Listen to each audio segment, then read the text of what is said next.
3,20,000 वर्ग किलोमीटर में फैला है ये विशाल रेगिस्तान।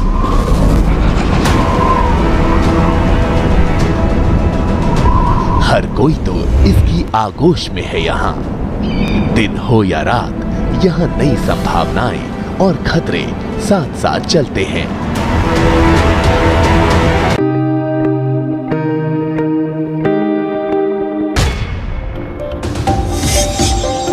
भारत का सबसे बड़ा रेगिस्तान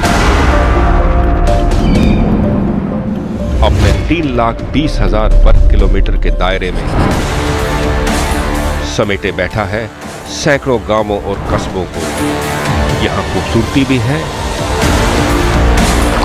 और दिन रात की चुनौतियां भी। रोज नई समस्याओं से दो हाथ करते हैं यहाँ के लोग, पर हिम्मत के साथ और मुस्कुराकर।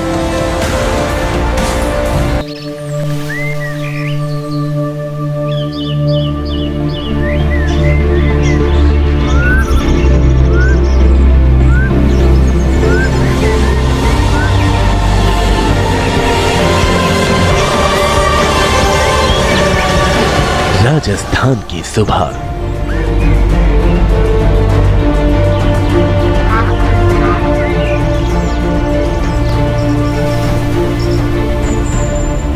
यहाँ एक तरफ है शांति और खूबसूरती,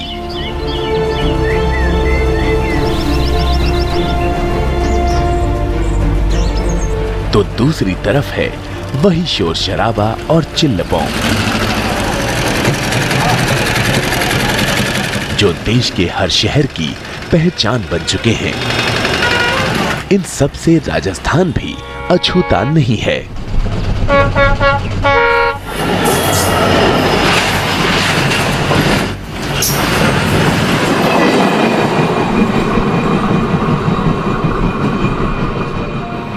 पर इन सब के अलावा कुछ और भी समेटे बैठा है अपने अंदर ये बेमिसाल प्रदेश। वो है थार रेगिस्तान।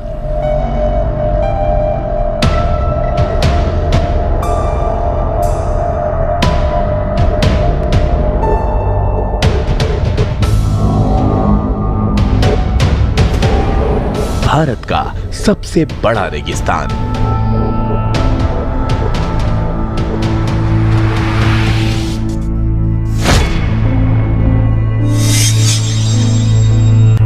लाख 20,000 वर्ग किलोमीटर में फैला थार।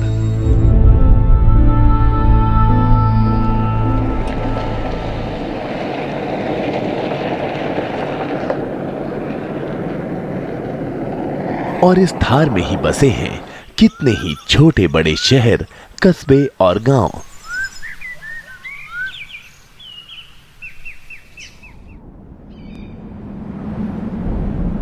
थार मरुस्थल को करीब से जानने के लिए जरूरी है इन कस्बों और गांवों की तरफ जाना।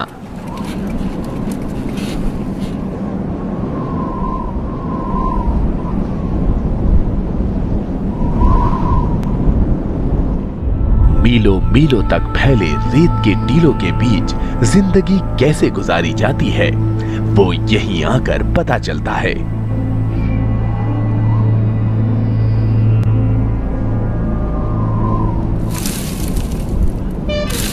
इन्हीं गांवों में हैं वो चुनौतियां जिनसे शहर के लोग कभी वाकिफ नहीं हो पाते।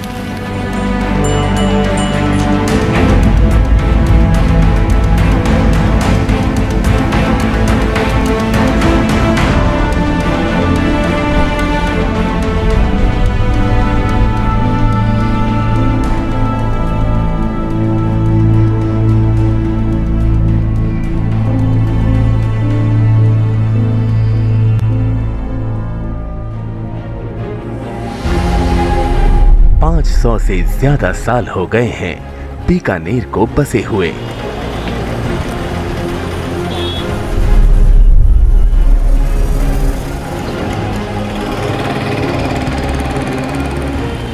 उससे पहले ये नगर थार मरुस्थल का ही हिस्सा था।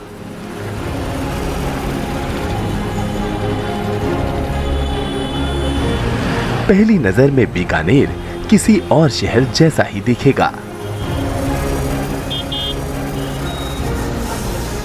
हाँ, जूनागढ़ का ये महल जरूर आकर्षण का एक बड़ा केंद्र है।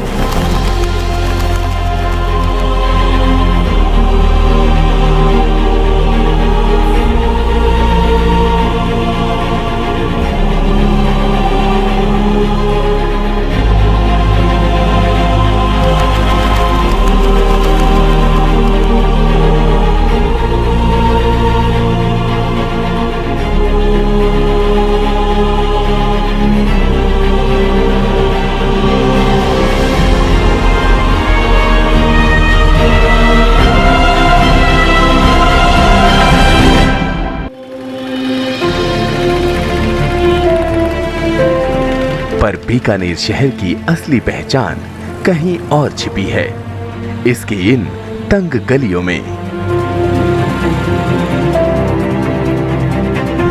और यहाँ बनाई गई 100, 200, 300 साल पुरानी इन विशाल आलीशान हवेलियों में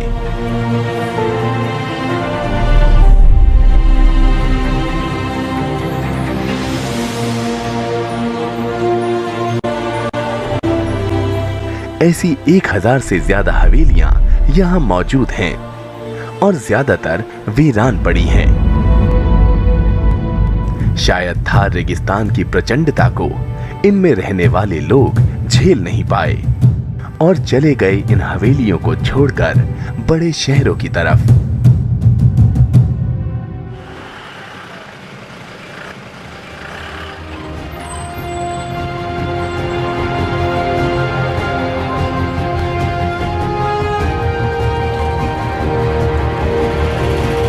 शेखावटी का ये इलाका सदियों से अपनी अनूठी चित्रकारी के लिए भी प्रसिद्ध है।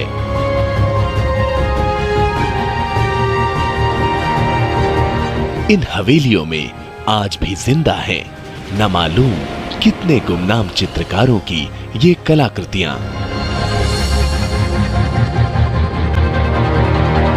बेरंग रेत में रंगों की ये महफिल कुछ और ही दास्तां बयां करती है।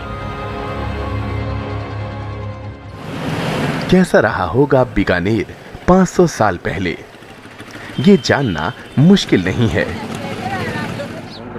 इस शहर के 100 किलोमीटर के दायरे में ऐसे कितने ही गांव हैं जो थार रेगिस्तान के आगोश में जिंदा हैं।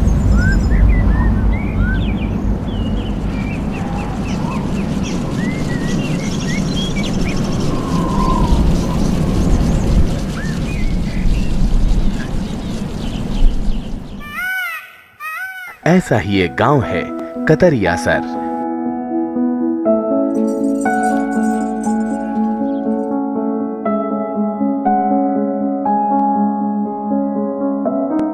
तीन 300 परिवारों का कतरियासर।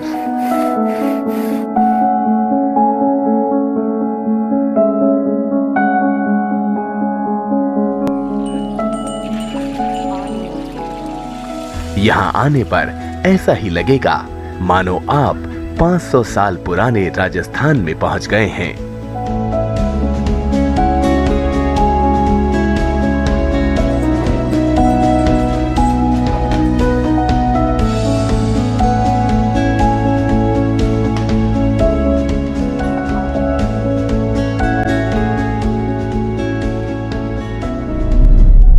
दूर दूर तक फैले रेत के टीले,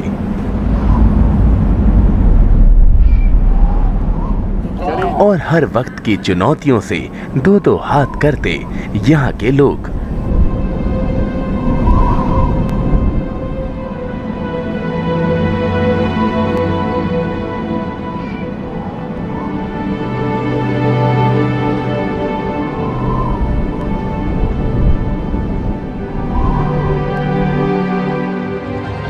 अब एक वो सवाल जिसका सही जवाब हम में से शायद किसी के पास नहीं है।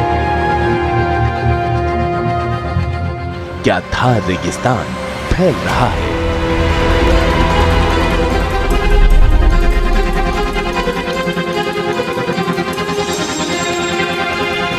ऐसा माना जाता है कि 1950 के बाद थार ने अपनी जड़ें पंजाब, हरियाणा और मध्य प्रदेश तक फैला दी हैं।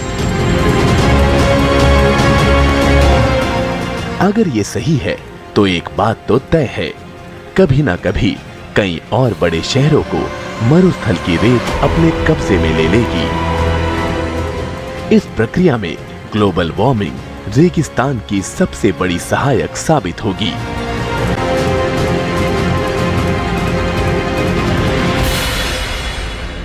इस जटिल सवाल का जवाब ढूंढने के लिए हमने रुख किया ICAR की ही संस्था central arid research zone institute यानी कार्सी की ओर।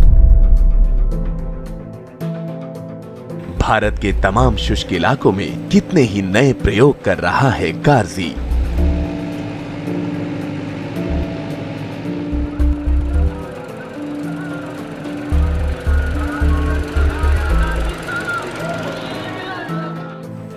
थार रेगिस्तान के बढ़ते कदमों को कैसे रोका जाए, इसके लिए कार्सी के वैज्ञानिकों ने बहुत काम किया है।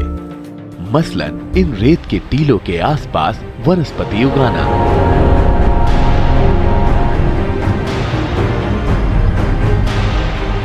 और इसके लिए गांव वालों को भी प्रोत्साहित करना। थार रेगिस्तान वाकई फैल रहा है या नहीं? अगर ग्लोबल वार्मिंग का ये सिलसिला जारी रहा तो फिर एक दिन रेगिस्तान की रेत हर चीज को अपने आगोश में ले लेगी।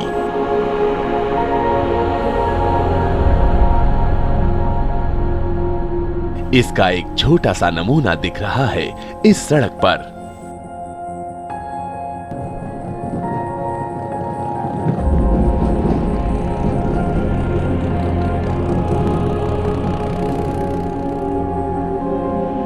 देखिए कैसे अपना अधिकार जमा रही है ये रेत।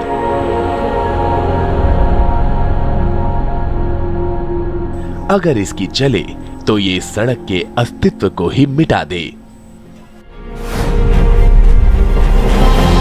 पर ऐसा होगा नहीं। बढ़ते रेगिस्तान को रोकने के लिए थार इलाके के किसान सबसे अहम भूमिका निभा रहे हैं।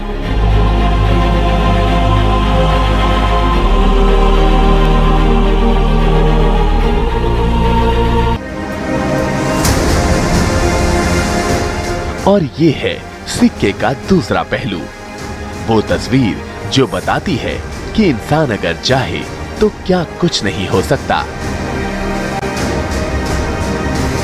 देखिए थार मरुस्थल के किसानों ने कैसे वश में कर लिया है रेत के इन टीलों को। रोक दिया गया है यहाँ रेगिस्तान के बढ़ते कदमों को। ये लहलहाते खेत अपने पास की रेत को मानो ताना मार रहे हैं।